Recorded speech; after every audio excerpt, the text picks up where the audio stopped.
جريدة المسيرة الحسنية قد انتقلت من جوها الاعتيادي إلى العالمي الجمعوي والثقافي. معنا الآن الأستاذ محمد زيزي من رواد المسرح، رئيس جمعية فرقة نجوم الشهاب المسرحية. تابعوا مجريات هذا الريبورتاج مع مراسل جريدة المسيرة الحسنية.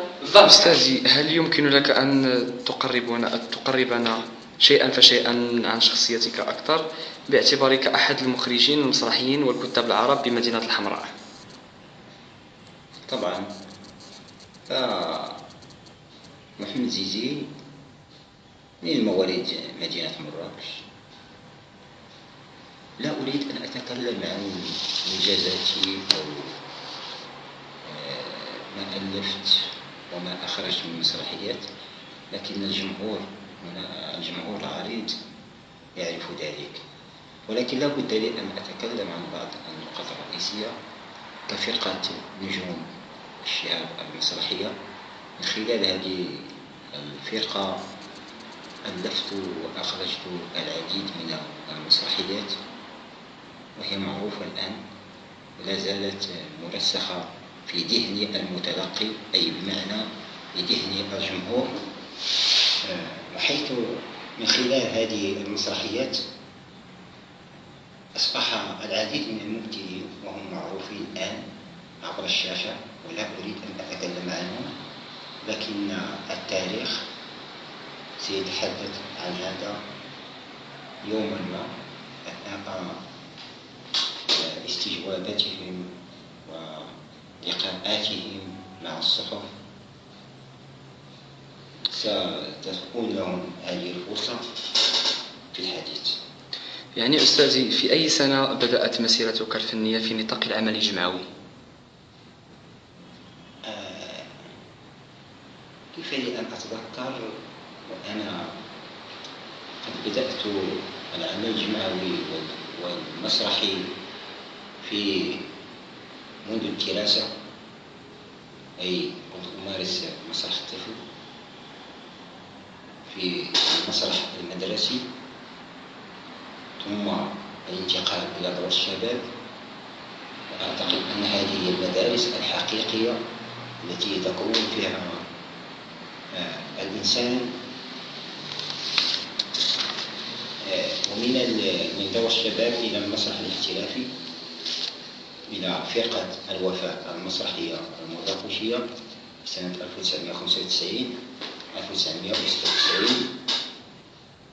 يعني قد شاركت في هذه الفرقة إلى جانب النجم الوطني الكبير الحاج عبد الجبار وزير وهي شفيع، في مسرحية محمد ياسين، كذلك مسرحية الخلخال.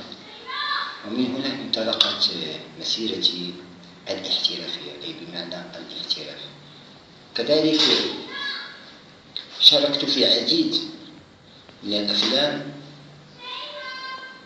تلفزيونية وسينمائية كممثل. أنا لست محدودا في التأليف والإخراج، بل أيضا ممثل. شاركت مثلا في شعرية مبروك مع المخرج بدري الشويكة. مبروك كذلك ضد التيار، المخرج ديالو هو بدري الشويكة. كذلك شعرية الكبش، المخرج ديالو هو نوف البيراوي. وهذه كلها أشرطة تلفزيونية. كذلك سلسلات مثل طلعهاب، فركوس وفركوسة،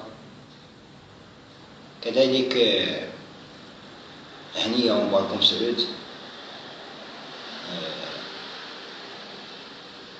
العديد في العديد. هناك عدة من جلة من إنجازات. كذلك الطريق إلى كابول. نعم، الطريق إلى كابول الآن يدور في السينمات. كذلك في مسلسل آخر فرسان لنجدة إسماعيل أنظر. كذلك شعرية قندهار للمخرج أندري كافي. الفروج مع أخ فنان كبير عبد الله فركوس. الكثير لا يمكن تذكار كل شيء في هذه اللحظة. أستاذي، بالحديث عن المدرسة، ما هي المدرسة التي اتخذتها أنت ككاتب مسرحي ومخرج؟ قد اتخذت مسرح التجريبي. عندما أقول المسرح التجريبي وهو المسرح الذي شعبي في نفس الوقت السياسي، أي ينبثق من المجتمع. دائما أي مسرحية كيفما كانت ألفتها دائما أعتمد على الرؤية الاجتماعية انطلاقا من أرض الواقع، وطبعا أدخل على ذلك الفن المسرحي، مثل سير المجانين، غرام المجانين، كلها وفريستو، حكاية الجثة، كذلك فاقدي البصر، كذلك النواعرية، دياب الغفلة. هنا سنتوقف أستاذي عن دياب الغفلة كمسرحية. هل يمكن لك التحدث لنا عن مسرحية دياب الغفلة، وهل حققت هذه المسرحية إنجاز كبير بالمسرح؟ أنا لا أريد أن أتكلم عن إن كانت حققت نجاحا أم لا، لكن الجمهور يتكلم عن المسرحية على أنها مسرحية اجتماعية، مسرحية هادفة، مسرحية سياسية، مسرحية انتقادية، مسرحية تنبثق من المجتمع المغربي، وهذا ما جاء من أجله المسرح. فالذي لا يفقه شيئا في المسرح يقول لك المسرح مرآة المجتمع. إذا لماذا لا نطبق هذا؟ لماذا لا يكون المسرح مرآة المجتمع؟ لماذا لا ننجز مسرحيات تنبثق من مجتمعنا حتى تكون هناك رسالة واعية إلى المتلقي؟ المسرحية اعتمدت على العديد من الممثلين رائعين، مثل سهام ستاتا، مثل فنانة فاطمة هوان، مثل محمد بوكون، وممثلين آخرين. لا يمكن أن أتكلم عن الجميع، لكن كل واحد سيتكلم عن نفسه. يعني أستاذي، يقال أنك تمارس مسرح الصالون مثل فرقة الجن، هل صحيح ما يقال؟ أولا أنا أحترم فرقة الجن، لأن هذه الفرقة استطاعت أن تكتسح الساحة الوطنية. هذه الفرقة محبوبة من طرف الجمهور، هذه الفرقة معروفة وطنيا ودوليا. إذن فالتقدير والاحترام إلى هذه الفرقة التي استطاعت أن تحقق ما عجزت عنه أي فرقة. كما أنا آسف لبعض المهتمين والمثقفين يتكلمون عن مسرح الصالون. فما هو مسرح الصالون؟ المسرح مدارس، مثل هناك المسرح التقليدي، مسرح الحلقة الذي يجسد الحلقة، المسرح الكلاسيكي، المسرح الرمزي، المسرح التجريبي، مسرح العبث، المسرح الملحمي. إذن أين يوجد مسرح الصالون؟ فمسرح الصالون كلمة غير موجودة. أولا حتى في الكتب ليس هناك شيء اسمه مسرح الصالون. فلهذا أتأسف للكثير. والتعامل مع المسرحيات، أي مسرحية كانت ألفتها أو لم أؤلفها، فدائما أتعامل مع انطلاقا من المكان والزمان. إن كان الموضوع يدور في مكان واحد فطبعا سيكون ديكور ثابت، تقولوا فيكس. وإن كان تدور في عدة أماكن طبعا سيكون هناك ديكور مفتوح متنقل. وأعتقد ما يسمونه بمسرح الصالون وهو الديكور الثابت. ليس هناك شيء اسمه مسرح الصالون. نعم أستاذي. بالنسبة، هل يمكن لك أن تعطينا وتقربنا أكثر من المسرح؟ ما هي أبرز وأشمخ بنايات المسرح بمدينة الحمراء؟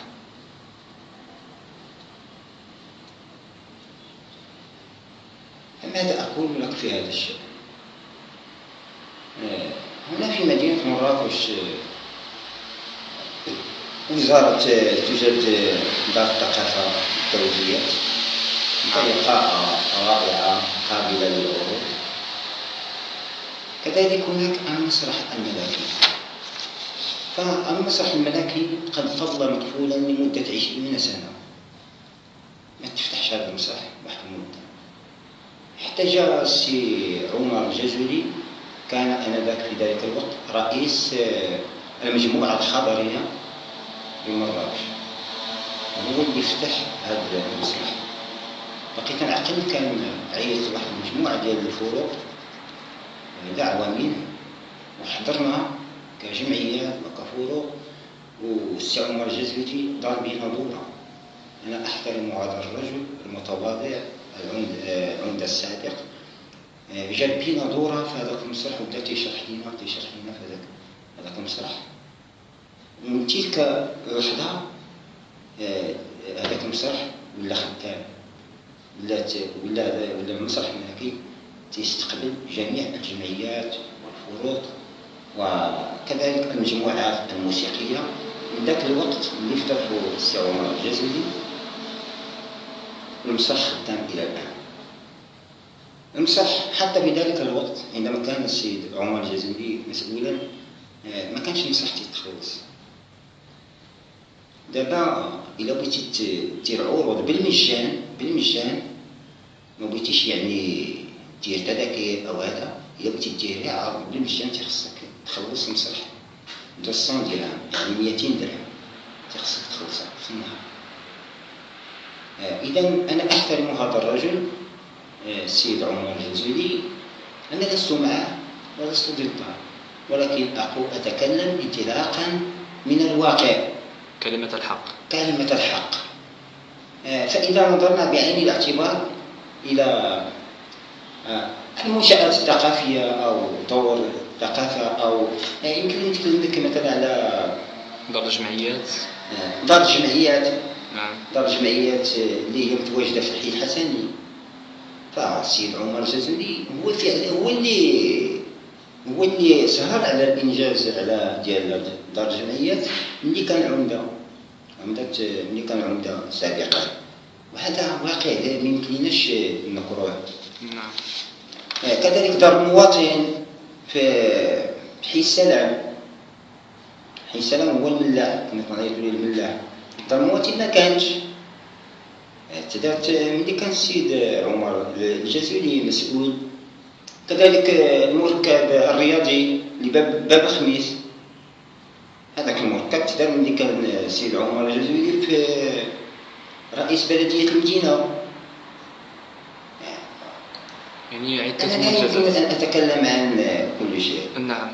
هل يمكن لك التحدث لنا عن بعض منجزات السيد عمر الجزولي باعتباره أحد أبرز السياسيين بمدينة مراكش، خصوصا في المجال الثقافي؟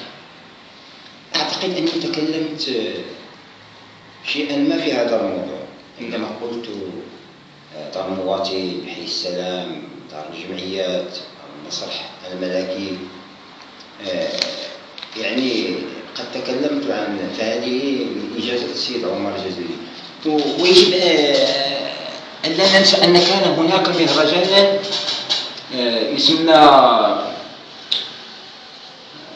نسيت ذاك الاسم، كانت بلدية المدينة هي اللي كتشرف على هذا المهرجان، كانت يتجمعوا فيه الفروق المسرحية كلهم كل سنة وتيعرضوا في هذا المهرجان. ملي كان السيد عمر الجزولي سميت هذا المهرجان ديال ديالي تذكروه؟ هذا المهرجان مبقاش كيتدار في مدينة مراكش، وهو ما أسببه؟ من يدري، أنا لا أريد أن أحمل أحد المسؤولية. لكن عندما كان السيد عمر الجزولي في ذاك الوقت رئيسا لبلدية المدينة كان هذا المهرجان، أي بمعنى هو المؤسس لهذا المهرجان. يعني الآن ما بقيناش نشوفوا هذا المهرجان. نعم. كذلك ملتقى الجمعيات نعم. اللي جا في جنان الحارتي، اللي كان تيجمع في جنان الحارتي، كان الملتقى الأول للجمعيات اللي كان هو السيد عمر الجزولي عمدة الملتقى الأول. نعم. وجاء المجلس دار الملتقى الثاني، مبقيناش الملتقى، مبقيناش. يعني أستاذي بالنسبة للسيد عمر الجزولي أعطى الكثير والكثير في المجال الثقافي وحتى في المجال الجمعوي عامة. هذا يشهد به الواقع. نعم. لا أريد أن أتكلم لأنني لست مع عمر الجزولي أو ضده، ولكن الواقع يقول على أن عمر الجزولي أعطى الكثير. الواقع يقول كلمة الحق. كلمة الحق. اللي ما عرفش مثلا إذا قلنا دار الجمعية راه موجودة في الحي الحسن، يمشي الإنسان يشوفه. نعم. يعني شي حاجة اللي هي متواجدة، تنقولش ما تنطلقوش من فراغ، وهذا ما يقال. هل توصلتم بأي مساعدات مادية لإنجاح مهرجان احتفالية مراكش الدورة الثالثة أو الدورة السالفة العهد؟ 2009 2010 دوزنا 2009 دوزنا الدورة الأولى، 2010 الدورة الثانية ما حصلناش على شي دعم، عجزنا. جينا 2014 قلنا نحيو هذا المهرجان، درنا الدورة الثالثة، لم نحصل على أي دعم باستثناء منحة من المجلس الجماعي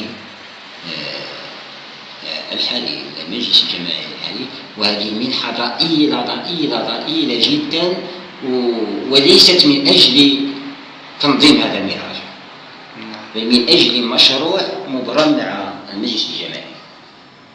ورغم المعاناة والظروف التي نعانيها استطعنا أن ننجز هذا المهرجان. كذلك المجلس الجماعي دعمنا بزرابي بوز كافي في هذا المهرجان. هذا هو الدعم اللي حصلنا عليه في إطار المهرجان، والبوز كافي بلس زائد الزرابي اللي فرشنا بهم الخشب. وأتحدى شي حد عطانا شي دعم في إطار المهرجان أبدا.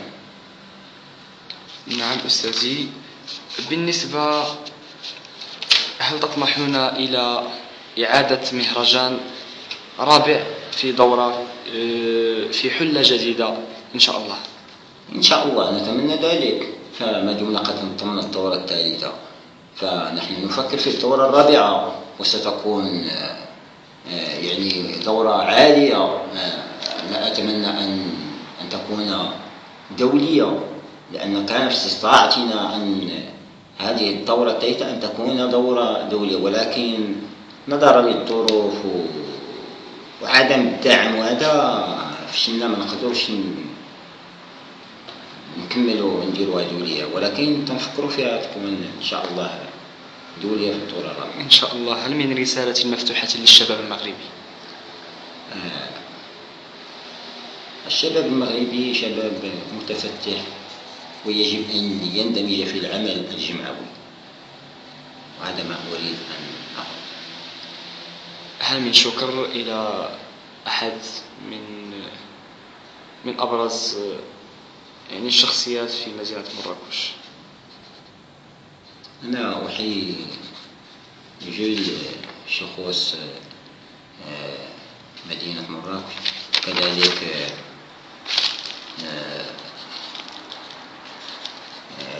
أشكر السيد جلالة الملك محمد السادس نصره الله، القائد الأول، قائد الأمة المغربية، فهو ملك عظيم،